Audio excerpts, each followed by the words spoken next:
What's up? What's up, everybody? Merry Christmas. Welcome to a brand new episode of Part of the Problem. I'm Dave Smith. He is Robbie the Fire Bernstein. And dare I say, I think the two of us together might have more Christmas spirit than any other two Jews in America. So there you go. This is where you turn in on Christmas Eve. Hope everybody's doing well. Rob, you got any big Jewish plans for Christmas Eve? Being left alone. It's a good time. I like a nice quiet day. Got to finish up my editing on Porching episode 2.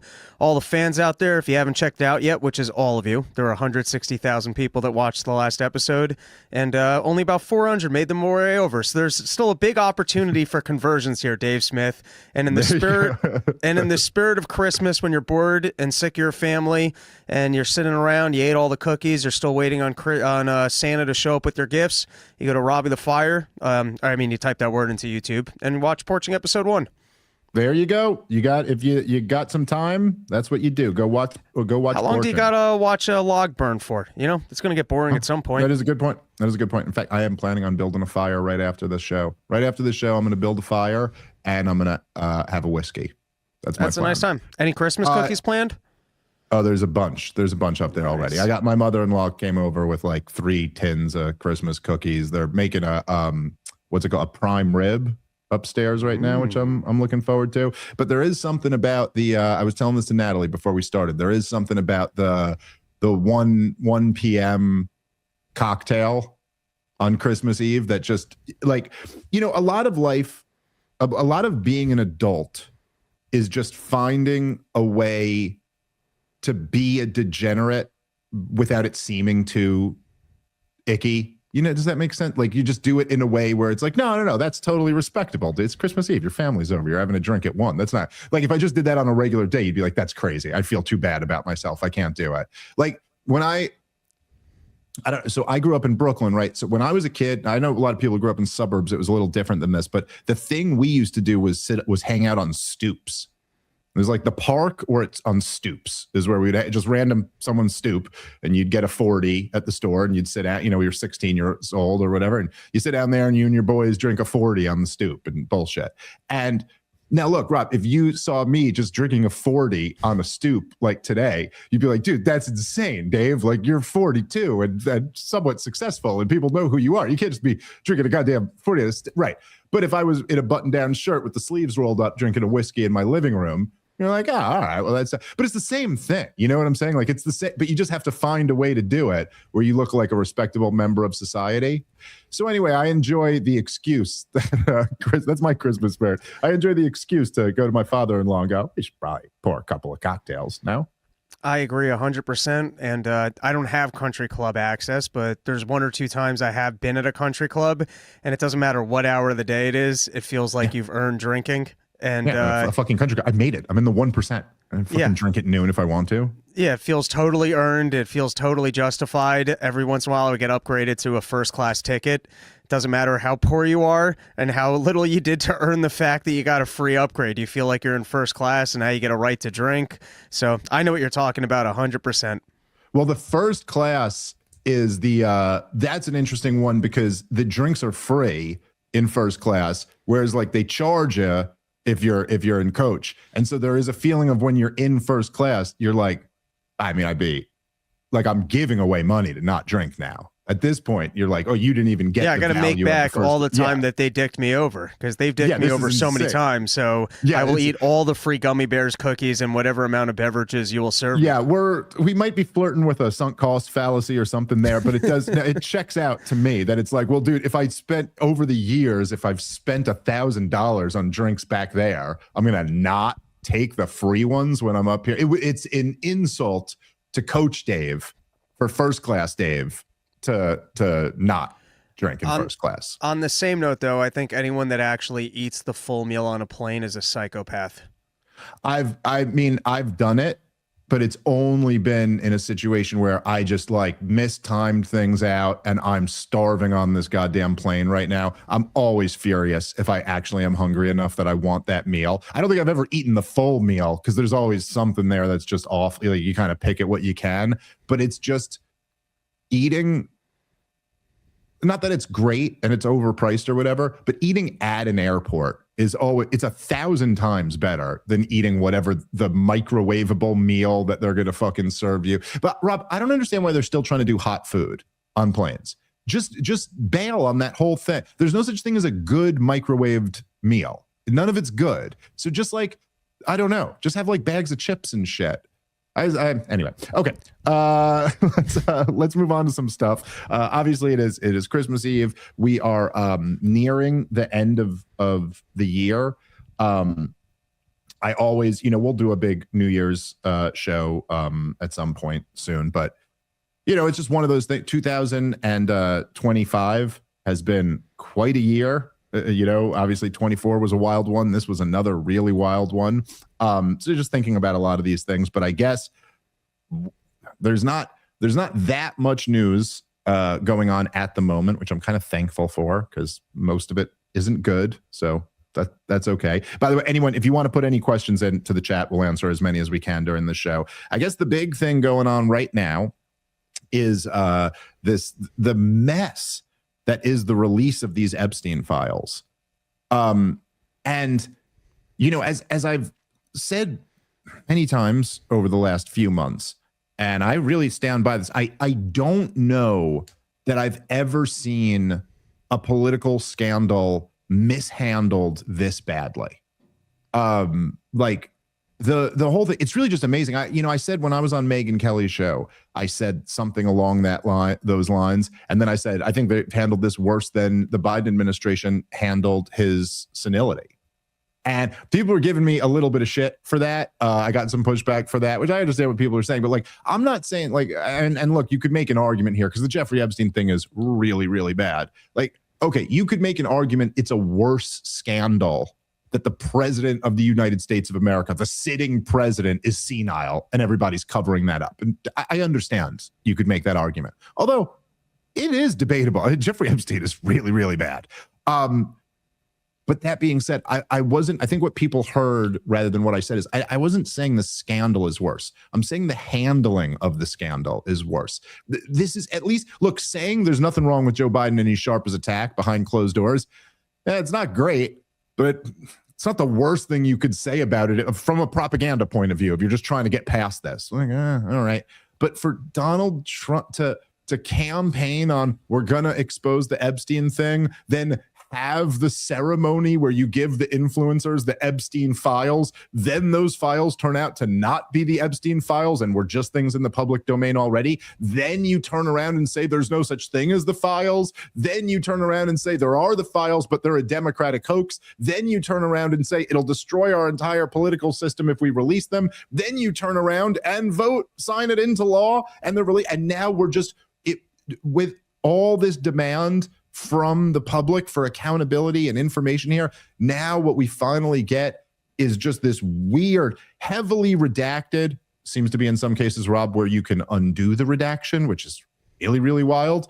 And then just tons of documents, a whole bunch of them clearly fraudulent, made up things that are not explained. There's just been zero effort. I mean, for the inability of this administration to kind of at least have a press conference and explain what the hell is going on here, make it some type of coherent narrative. I don't know. I've just never seen anything like this. Rob, down to, how crazy is this, Rob?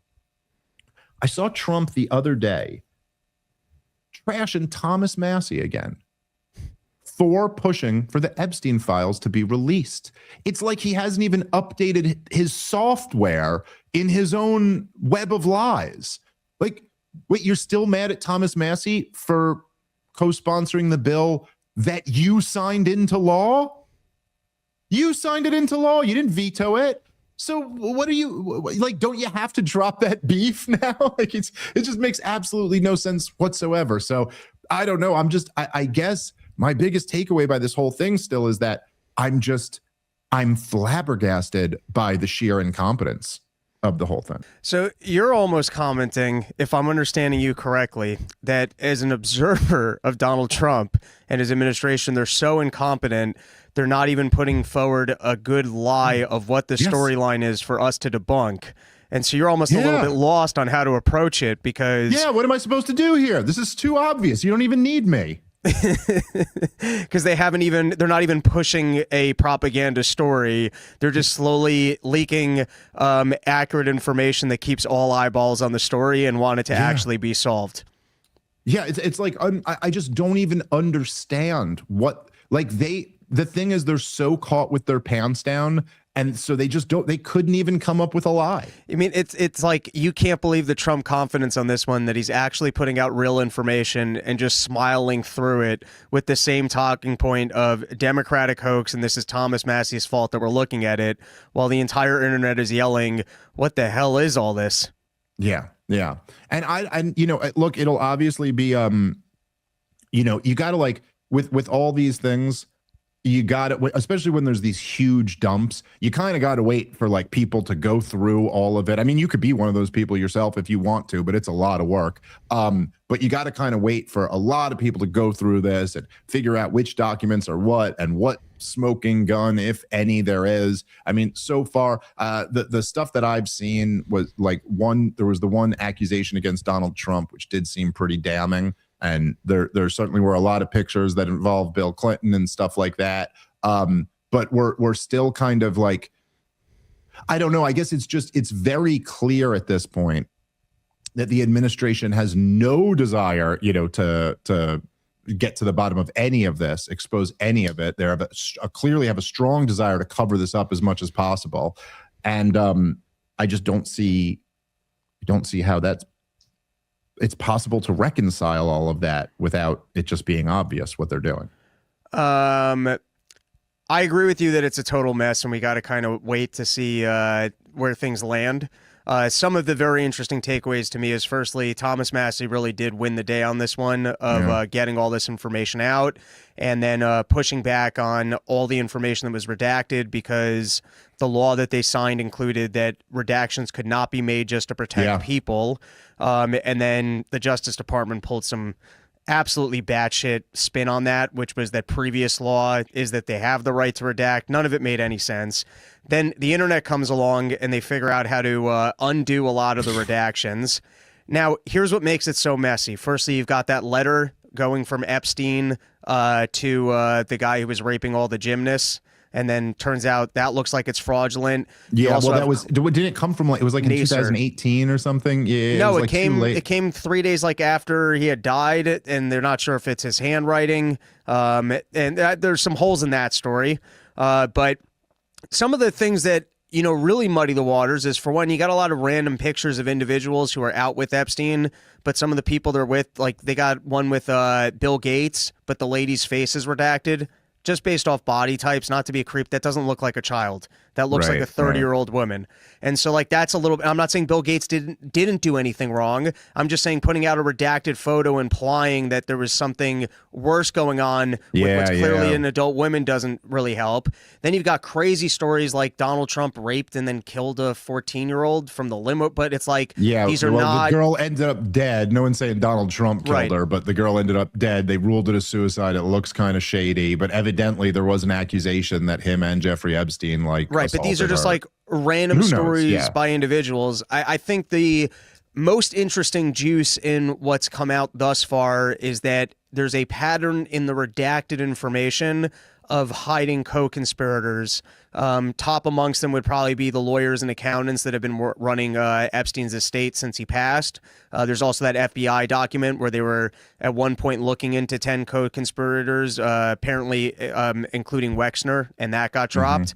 I've long said, if you wanted to crack this case open, there's a lot of leads. The pilots, all the staff, all of these people, the other people that were given immunity in the first deal. There's a lot of people to talk to. And by the way, there was also the JP Morgan case, which they had to pay out to victims because they were, like, looking past all of their internal fraud regulations and processing Epstein money. There's so much stuff that if you wanted to actually figure out what was going on here, you could investigate. And so to me, this is kind of step one in terms of that, I guess this information is becoming available and more of the public is acknowledging, like, what the hell is this thing? Yeah. Well, I think the fact that the FBI the FBI document where they were talking about the co-conspirators and and just the files in general. I mean, at the very least, I think you could go like, oh, look, man, I mean, dude, like what we already knew, but isn't it kind of, oh, Kash Patel and Dan Bongino and Pam Buddy, they all came and lied right to our faces, dude, and said, oh, no, it's clear. He wasn't sex trafficking to anybody. That's not a thing like that. It's like, ooh, this is the FBI seem to think it might be. And I got to, I don't know. Did you see this, Rob? Because this was interesting to me. Did you see Dan Bongino? Basically, they said Trump said he's going back to his television show or whatever exactly that means. This is interesting to me because that, as we had speculated about a couple of weeks ago on the show, I was saying I'm sure Dan Bongino will be handsomely rewarded for his loyalty to the regime, but in like, you got to go work for the board of a weapons company or something like that. The idea he's going to come back to podcasting, I'd be very curious to see how it does or what his numbers are if he were going to come back. How can anyone watch Dan Bongino's show again? How could that, like, I just don't possibly understand how anybody could ever go the whole, as I directly confronted Chris Cuomo about when we debated, like, look, the whole in this world, and I mean this world broadly speaking, whether you're talking podcasts or cable news or network news or, newspapers or whatever, the whole currency you trade in is the truth, or at least the currency you trade in is honesty. That like you have to be able to trust that the person isn't just lying to you, and like how could you ever trust Dan Bongino again? I just don't understand. I don't know how you could ever like sit and have a conversation with Kash Patel or Dan Bongino or any of these people. I would speculate one of two things. Option one is he gets the premier, basically Fox News or Fox Radio contract that pays him to basically be a mouthpiece for the regime, and he's being paid handsomely, and he's still working out a role.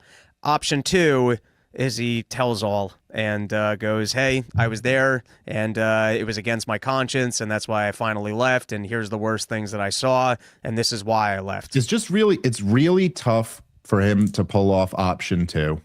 Because he lied.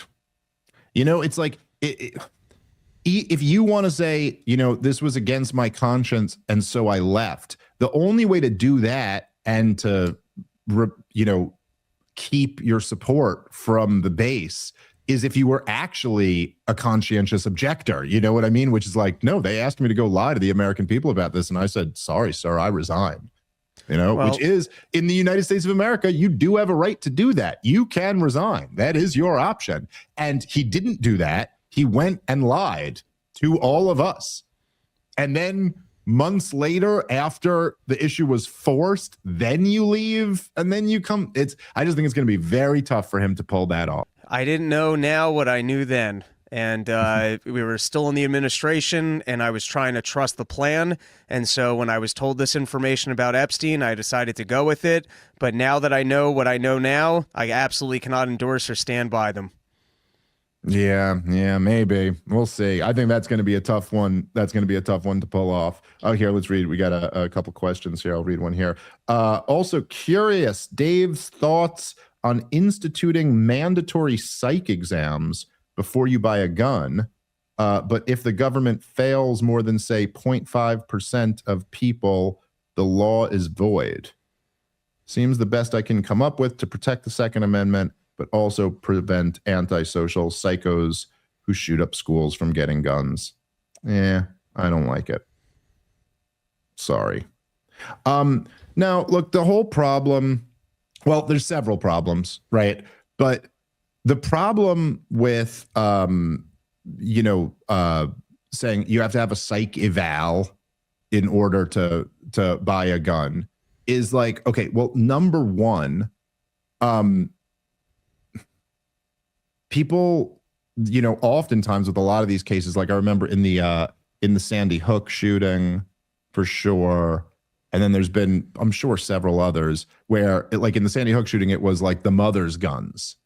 That the kid, like everyone knew he was a troubled kid who had been messed up for a while, but he took his mother's gun. So how the hell are you going to stop that? So still get access to somebody else's guns or something like that. Number two, a psych eval is not a goddamn, it's not like a fair trial. It's not like you get to go there and present your defense and then a jury of your peer. You're talking about the opinion of one person who, you know, you could say they're a professional. But by the way, you know why so many goddamn kids transitioned over the last, 10 years? It's because of a psych eval.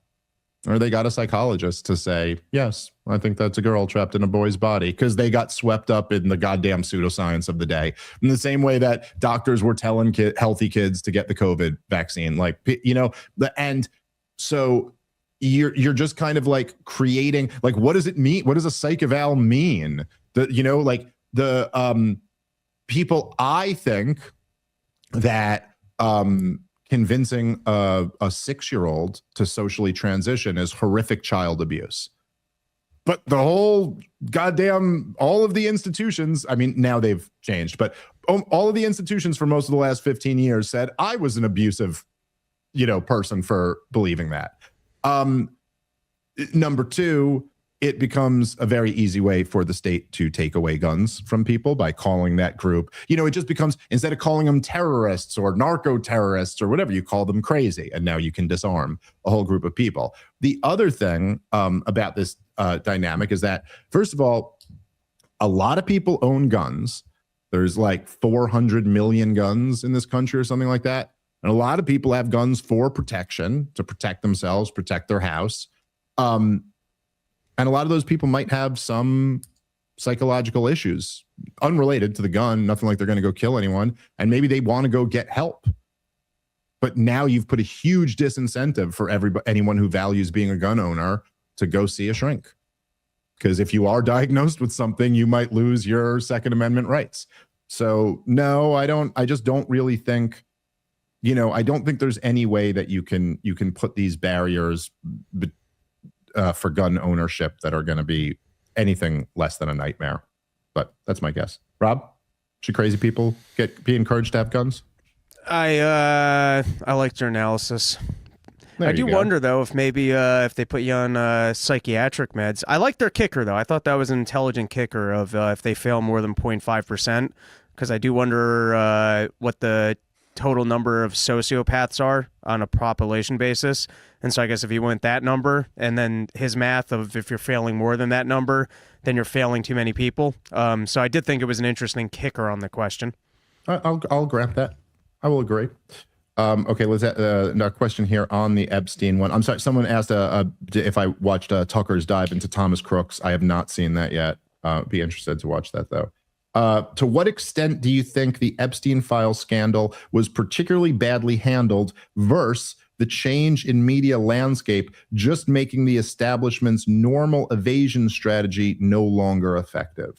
That's a good question. I'm not saying the latter had nothing to do with it. Like, obviously, I mean, it's almost impossible for any political issue to not have something to do with the new media landscape, but no, dude, I mean, this was the handling of it. Like, they ran on this.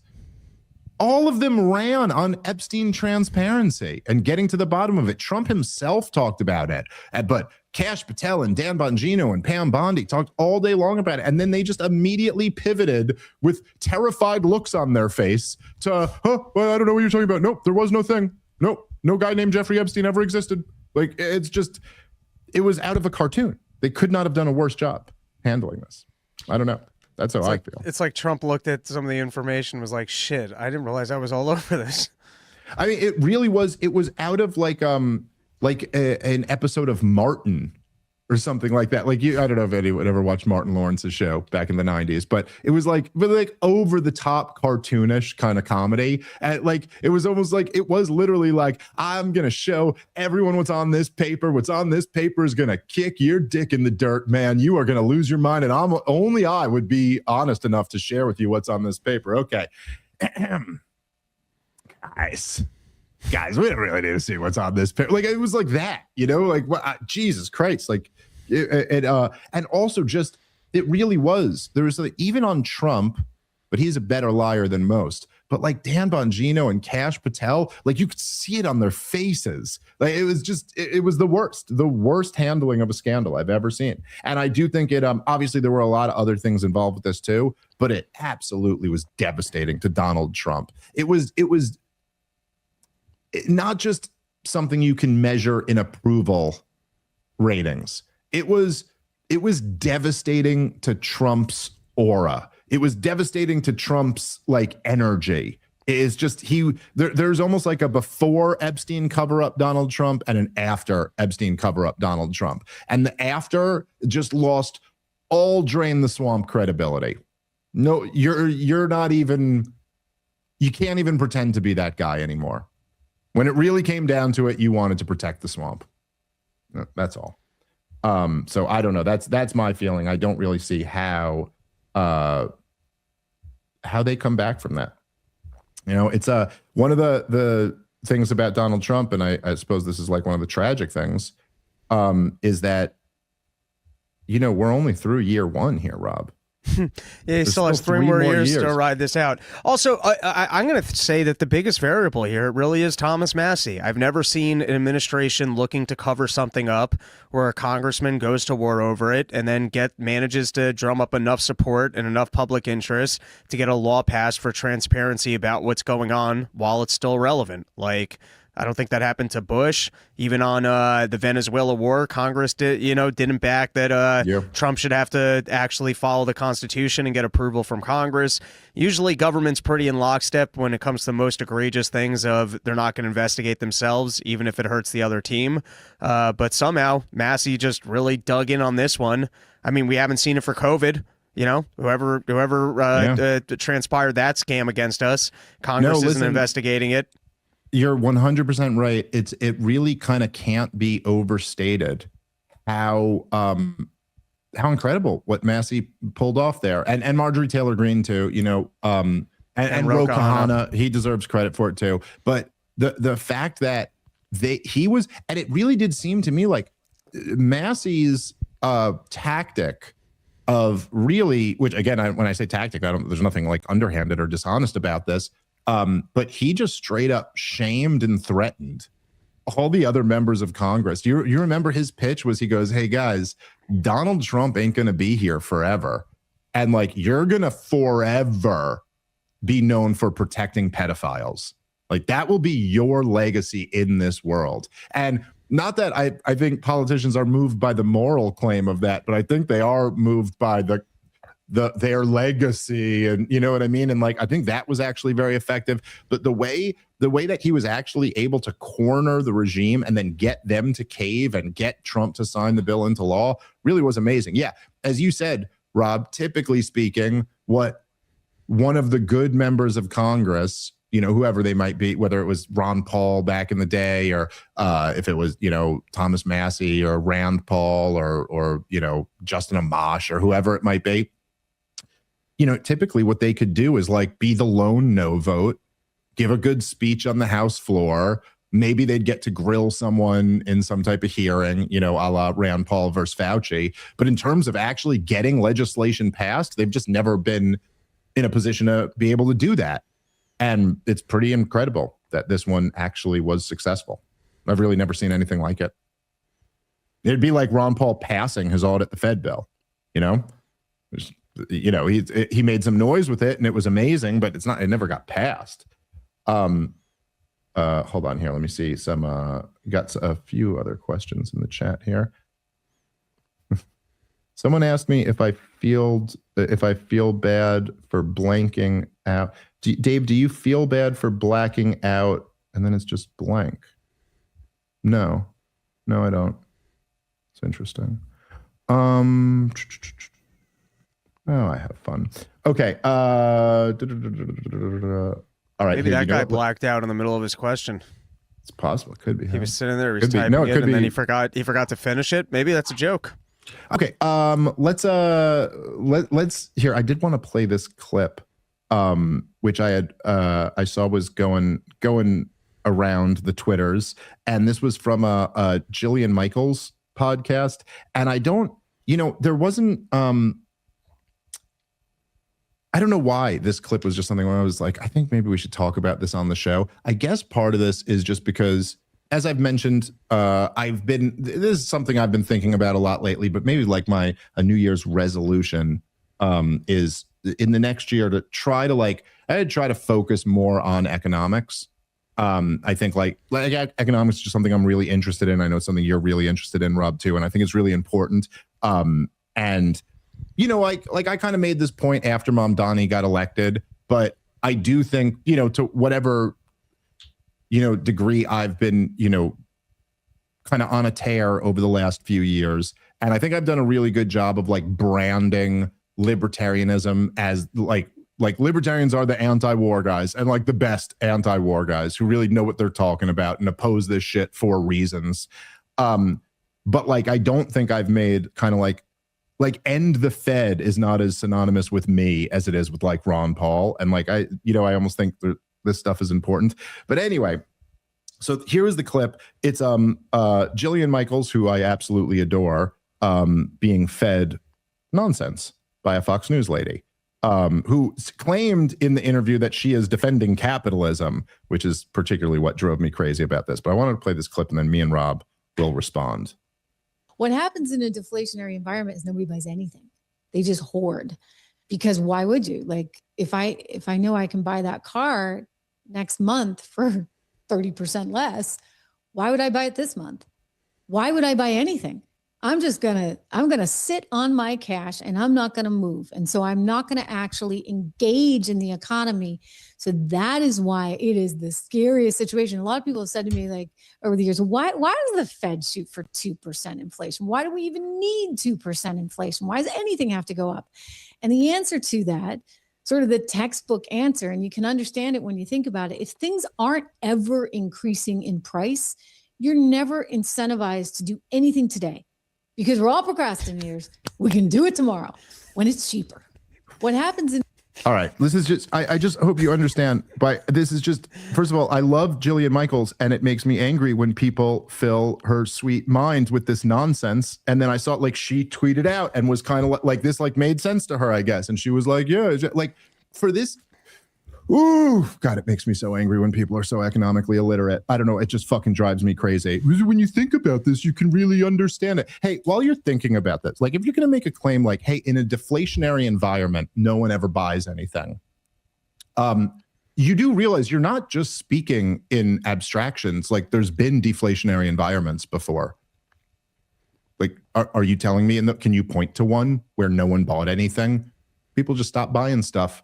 And like, she almost answers her question in her own way, like, and whatever. Look, what's annoying about this is because it's a pathetic excuse to defend the Federal Reserve, to defend the inflationary economy that is a complete creation of government policy that we live under. But let's just, for a second, take on the economic argument here, because like, all I'm saying is like, economics has been around for a while. There's been lots of brilliant economists, and believe it or not, they've kind of handled this stuff already. But to answer your question, why would I buy something? Why would anyone ever buy anything if we lived in a deflationary economy, if things were getting cheaper? Well, the very clear answer to that is time preference. This, like, think this through for a second here, but like, even if you go, why would I buy a car if a car is going to be cheaper in a month from now? It goes, okay, well, what might the answer to that be? You need one this month.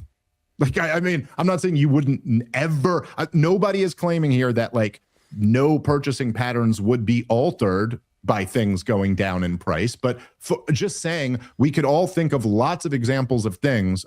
If you look at, say, electronics, which is one of the best examples of this, because it's a technology-based sector, but also because it's really completely left to the free market and isn't regulated. But like, okay, so like when I was Natalie's age, to get a cool big screen TV, it was like a fucking bus that you had to move into your house, and it was going to cost like $5,000. And today, you could get a flat big screen TV that you could hold in one hand for like $300. The quality is way up, the price is way down. And so, Rob, as we both know, nobody bought TVs over the last 15 years because they were going down. No one bought one. Why would you buy a TV, Rob, when they're just going to be cheaper and better in a few years? Well, because I want to watch something between now and then, man. Like this. Isn't this the most obvious thing? Hey, Rob, if groceries were going to be down 30% next year, and you knew that for a fact, why would you buy groceries this year? But can you think really hard for a second? Go, oh, because eating this year means something to me too. I care about the time when I receive the goods that I want to buy. Like, that is also a major factor in all of this. Now, is it true that, like, hey, if you were going to get a brand new car, you have a car that's functioning already, you were going to get a brand new car, but then you found out that they're slashing prices next year. Yeah, it might encourage you to wait a little bit longer on that purchase. But the same is true in reverse, that if the price is going up and up and up, you might buy it earlier than you otherwise would have bought it, which may not be the best thing. So anyway, I just find all of this to be like such a goofy argument against deflation, which is objectively a good thing. Now, I'm not saying that a massive amount of deflation in a very short period of time, obviously you might have a steep recession there. And obviously there are people who are hurt by deflation. If you own a house and the value goes down, you just lost some of your net worth. But in terms of, like, should we be targeting 2% inflation versus should we be targeting 2% deflation? I'm sorry. In one scenario, things get more and more affordable. In the other scenario, they get more and more expensive. What do you think is better for poor people? If things are more expensive or if things get cheaper? Anyway, any thoughts on any of this, Rob? Yeah, I mean, you're 100% right on everything you said. What just strikes me is that deflation, what you're describing, is people delaying gratification and instead engaging in savings, which typically means that they can make the bigger and more important purchases because they've actually saved their money. And at a more spiritual level, if everyone's delaying gratification because their money's going to be worth more in the future, I actually think you have a better society because people don't constantly feel like, oh, my wealth is being stolen from me. Where can I spend it right away before it's worth less?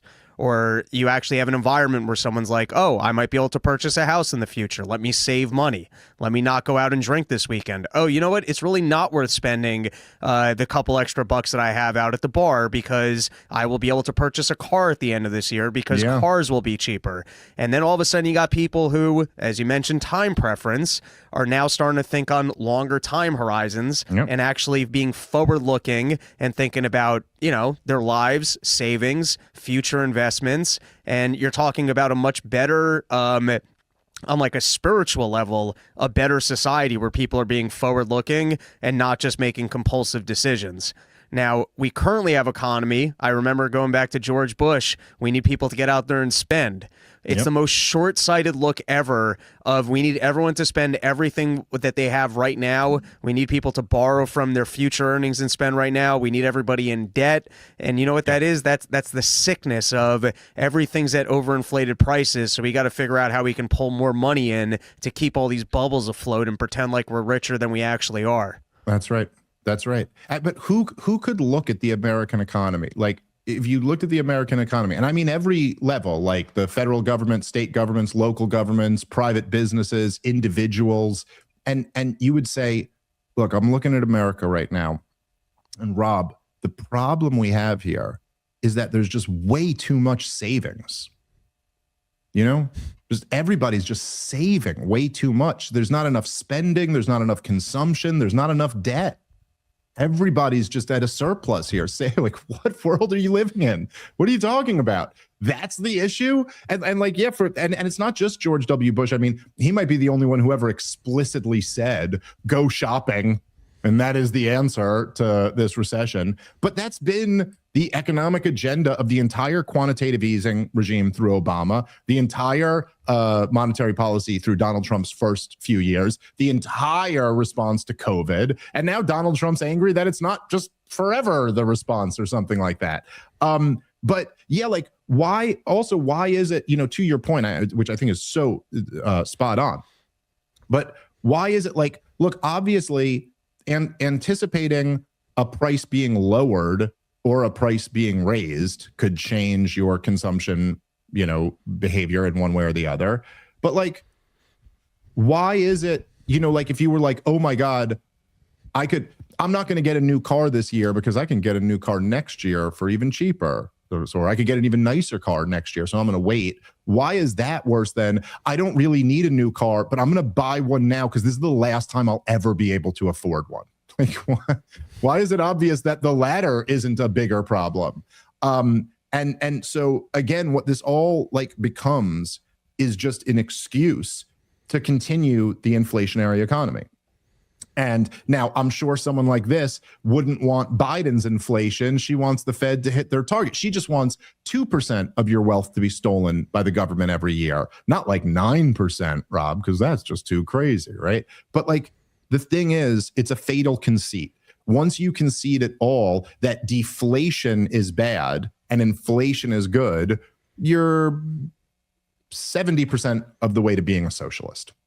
You've conceded the whole goddamn thing, because deflation really is the market and inflation really is the government. That's just like, and I don't, there's not really much of an opinion to that. And all I mean by that is that if you like naturally, organically in an advancing economy, deflation is the status quo. Like if you like, I guess technological advances are the easiest one to think of, but like if you're like picking apples, and in order to pick apples, you have to hire a guy to pick the apples, and you got to pay him $10 an hour, and he goes at a certain speed. But then you come up with a machine that picks the apples for you and can do it 1,000 times faster, and you don't have to pay someone to do it anymore. Well, then what happens to the price of apples?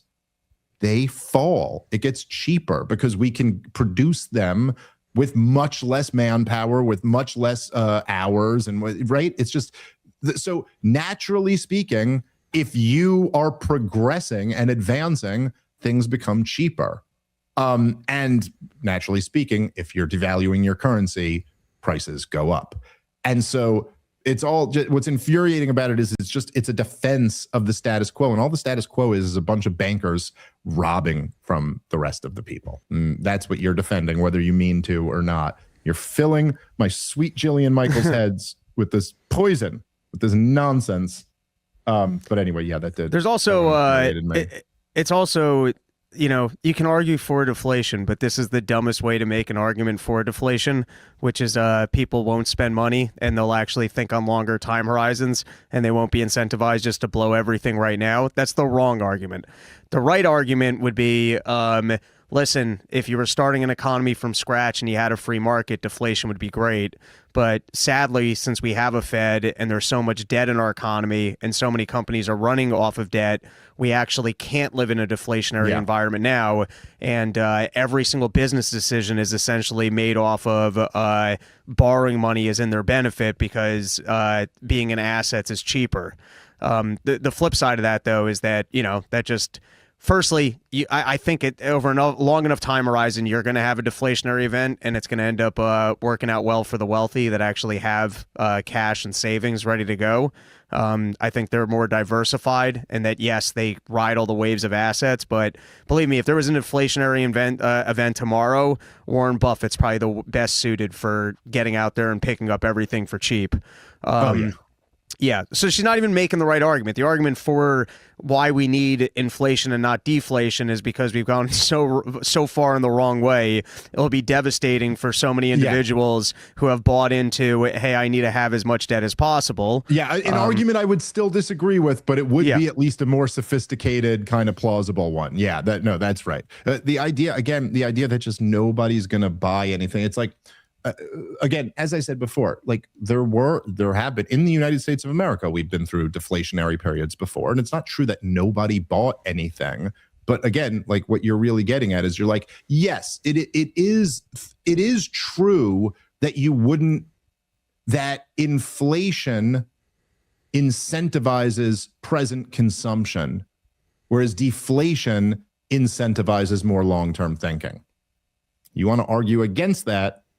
Go ahead, but that seems nutty to me. But I agree with you. That would be the like debt bubble stuff would be a more sophisticated argument. Well, I still think would be flawed. Okay. Let's see here what we got. Why would I buy groceries today when I could just wait until tomorrow to eat? Okay. Yeah, right. Yeah, lose some weight, buddy.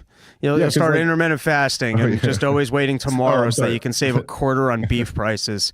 Really, yeah, everyone's gonna starve because they're gonna sit around. Fat Americans are gonna starve because every day they're gonna go, oh, that steak's gonna be 10 cents cheaper tomorrow. I'm gonna wait to eat lunch.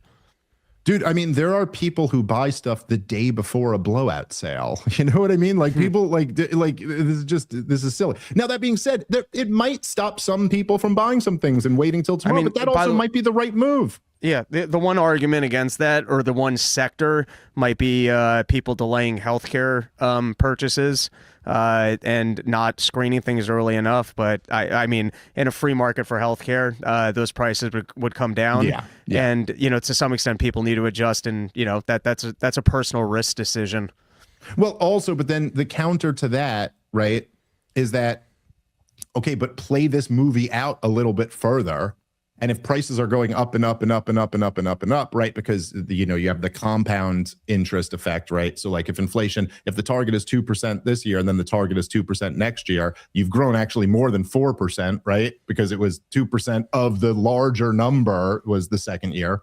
So you have the compound interest effect. So all these years later and later, prices are getting more and more and more expensive. Things are going up and up and up. And then maybe somebody doesn't consume presently because they just can't fucking afford to do it.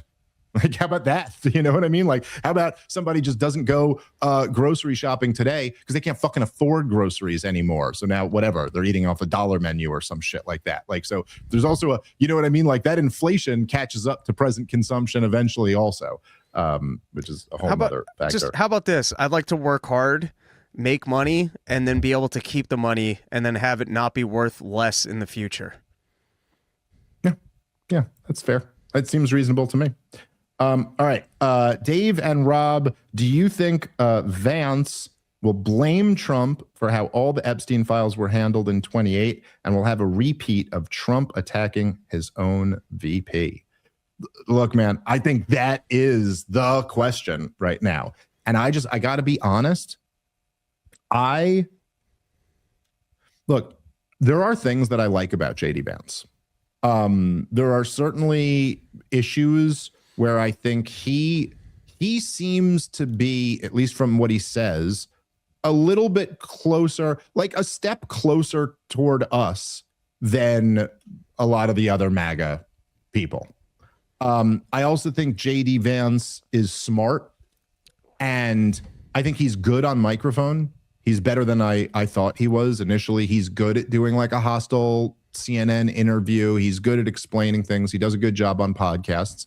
I have more than a tad of concern over what his ties to Peter Thiel and kind of like the Palantir world and all that stuff that certainly I think is fair to be concerned with.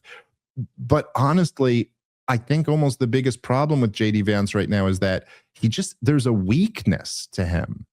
There's a weakness to him that I've never been able to unsee since the Signal chat leak.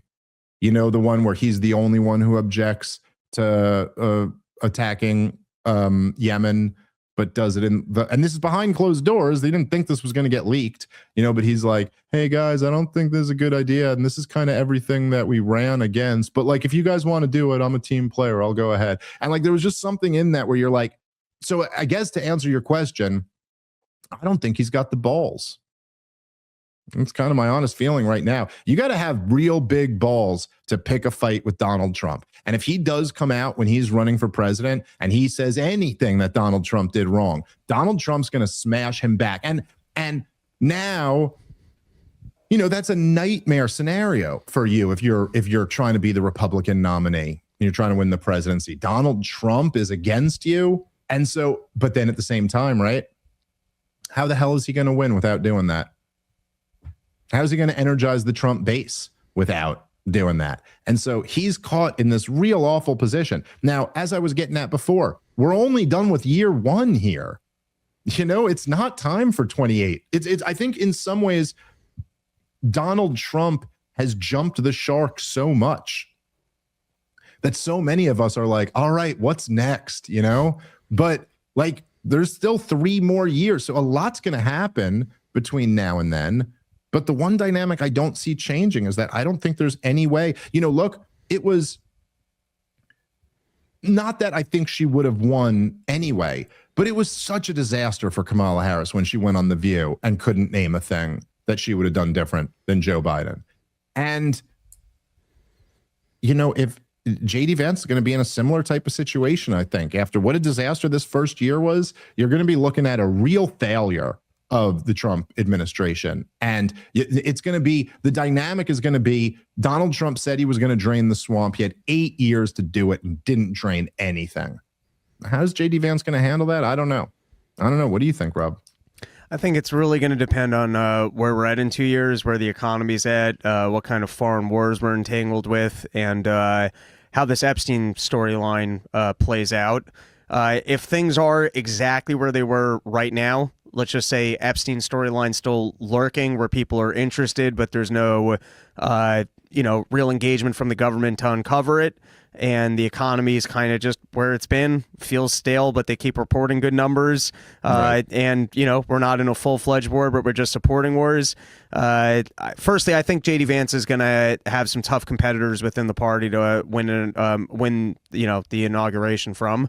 But with all that said, it's going to be a lot of Donald Trump is really great and wonderful, and I'm going to be able to build off of some of his efforts, and I do have some policy disagreements with him, but, we're going to be strong but strategic with our strikes on other countries. We're going to use tariffs a little bit differently because we couldn't implement his plan the way he wanted because of court laws. It's going to be a lot of compliment him, but listen, I'm a different guy, and I learned from my experience of watching him. Yeah, look, I mean, I think you're probably right. Like, that's the most likely scenario.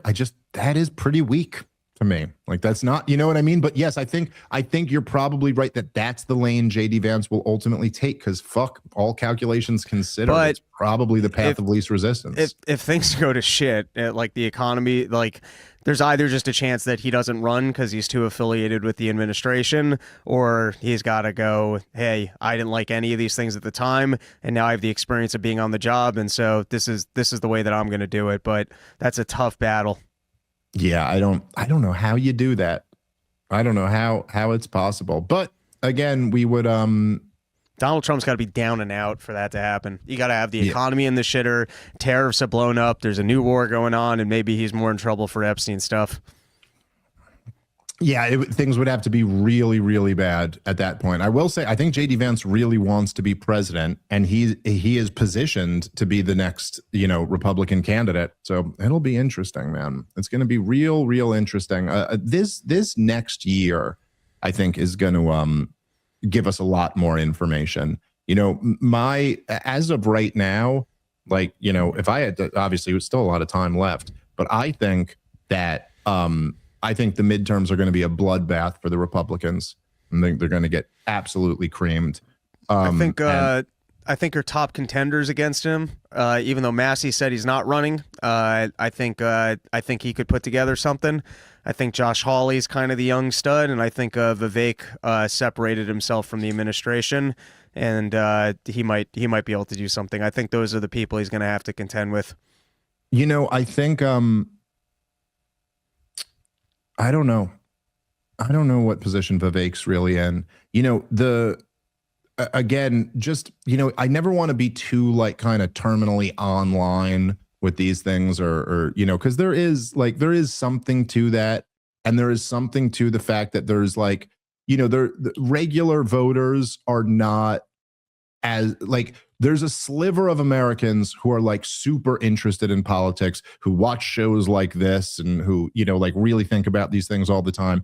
That is not the average voter. That being said, between Vivek's H-1B debacle and the whole Saved by the Bell post thing and just how poorly received that was. And then I don't know if you saw this, Rob, but if you saw it, he had he gave a speech at the Turning Point event the other day where he was basically talking about the how do you put this? The idea of in like America being an inheritance, or that somebody who's like, family goes further back in American history isn't any more American than somebody who just got here and became citizenship, and how being American is a binary. Either you are an American citizen or you're not an American citizen. No one's more American than anyone else. And, I don't fully agree or disagree exactly with his message. I get, to some degree, I agree with that. Man, does it sound bad coming out of his mouth. Like, man, are you just not the messenger for this message? Like there's, and we've all known, examples like that in life where like, you might even agree with someone on something, but you're like, yeah, maybe you shouldn't be the one saying this. I'm a fan. It feels particularly weird for somebody whose parents weren't citizens, who like has not been in the country that long, for them to be the one to say, like, because it's just like, oh, well, that's awfully convenient for you. You know what I mean? Like, and I did think there was something there where, look, I'm not saying I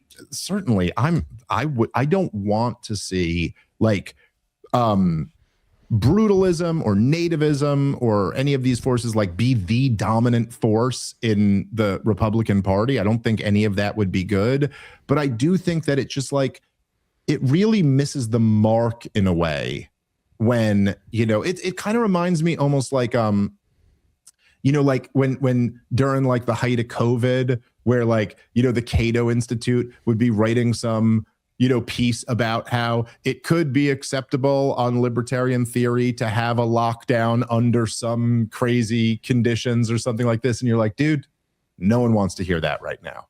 Like, just no one wants. It's like the country is, by forced government policy, being radically racially and culturally changed in like an overnight fashion. Like, it is crazy that there are so many more millions of people in this country than there were before. I was just reading about it before. I don't think I'd ever seen these numbers before. Did you know that like since 9/11, the Muslim population in America has like quintupled or something like that?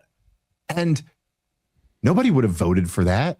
Nobody after 9/11 was going, what we need to do now is import Muslims by the millions into this country or whatever. And during that whole period of time, while the country has, from the top down, against the will of the domestic population, been radically transformed, white people have been openly demonized in the most vicious way. Not just rhetorically, but through legally, through academia, through big corporate America. And so for you to be coming out now and like, this is your message, is, hey, the Indian guy is every bit as American as you. Like, I'm not even saying you disagree necessarily with that statement, but there is something that is particularly tone deaf about it right now. And like, I think Vivek would be much better off to just like kind of ignore all that shit. People are going to judge you however they're going to judge you. And like, just focus on shit that you're really good on, that really matters. I mean, like, hey, man, what actually matters here is making this a better country. And here are the policies that are going to do that. I don't know what you think, Rob. I don't agree with his perspective. I'm a big fan of the concept of seniority. I learned that in my freshman year at the high school dorm. I was sitting down watching TV in the basement. Some senior came down and said, I'm changing the channel. I was like, fuck that. You going to fight me? He's like, you're a freshman. I'm a senior. I get to pick the channel. And I remember at first I was like, no, I don't like this at all. Like, I'm a person. You're a person. We both live in this building. And slept on it 24 hours. I was like, you know what? He's right. He's been here. Like, I will give seniority to people, and I also like receiving seniority. And it's a little bit like if someone walks in and they sign up for like CrossFit tomorrow, and so they're the new member at the gym. You can go with the Vivek argument of, well, we're both members of the gym. But if there's someone who's actually been there 10 years, won championships, and he's there, are they really on the same page? Because technically I'm an autist and they're both members at the gym. No, that guy's more CrossFit than this other guy is. Well, look, and so that's right. That's right. And look, obviously America as a country, a big part of it is like the idea of America, the values and the Declaration of Independence and the Bill of Rights of the Constitution. And I also, like, I don't think it's at all a coincidence that the Declaration of Independence is the founding document of this country, and this country is the most successful country in the history of the world. That is not a coincidence, man. And look, I mean, it's funny because with radical like libertarianism, there's really never been the founding document of a country aside from the United States of America. And if you read the Declaration of Independence, it really is just a radical libertarian document. I mean, it's almost like an anarcho-capitalist document. I mean, maybe not quite, but like they essentially say, right, was the first sentence of the or in the first three sentences of the Declaration of Independence, it basically just says, God believes that man should be free. That is self-evident. And governments are just something that man creates to protect our rights. And if they're not protecting our rights and they're trampling on them, then we have every right and maybe even a duty to overthrow them and install a new government. That being said, look, if you just took the Declaration of Independence and the Constitution and the Bill of Rights and you instituted it in Haiti tomorrow, you said, this is now the law of the land in Haiti, is the Declaration of Independence and the Bill of Rights of the Constitution. Is Haiti now America? No, because there's also more to it than just that, right? Like, it's just that simple. America is also a geographic place. It's a specific plot of land. It's a specific people. It has a tradition and a culture. And like, there's a lot to all of this. And so, look, like, I understand the spirit of saying like, hey, once you're an American citizen, you're one of us. I think legally that's how it should work. I also get your point, Rob, of like, look, are you going to say if somebody's family came over here on the Mayflower and then someone showed up from India yesterday and is taking a citizen step, like, is one more American than the other? Well, kind of. Like, I'm not saying in like the legal sense they should be, but like, yes, in a very real sense, that person is kind of more American. I don't know. And it's just, it doesn't sound right coming from a new arrival to say like, no, screw that. That guy's no more American. I don't know. But I don't like that. And I also don't think it's a winning message. I don't think there's an appetite for that right now. If I went to Japan tomorrow and I became a citizen of Japan and I said I was just as Japanese as you are, I'm retarded.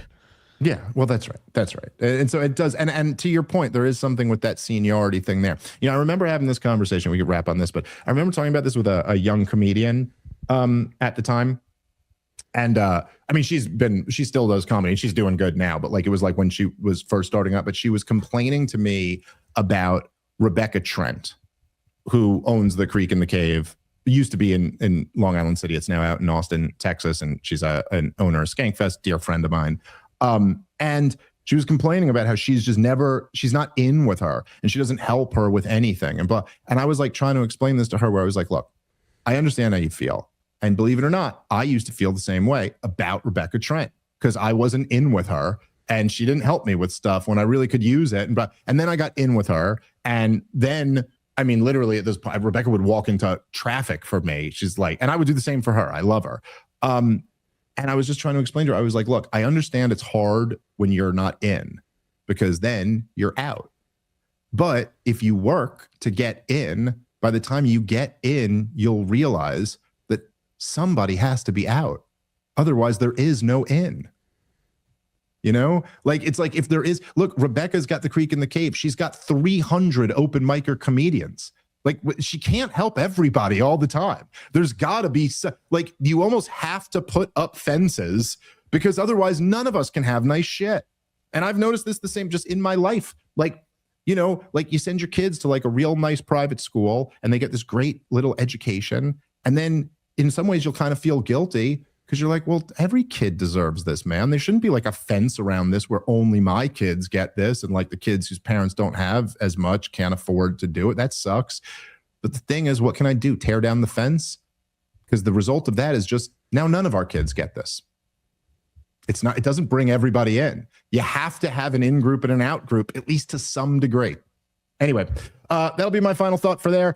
Come see me and Robbie the Fire on the road in 2026. ComicDaveSmith.com. We got Philly and Portland, Oregon coming up real soon. Bunch more after that. Oh yes, and we will not be doing the members only episode tomorrow. We're taking off for Christmas Day. We'll do it on Friday instead, and we'll do a double episode to make up for the one that we missed last week when I was sick with the flu. So check us out there. Anything else you want to plug, Rob?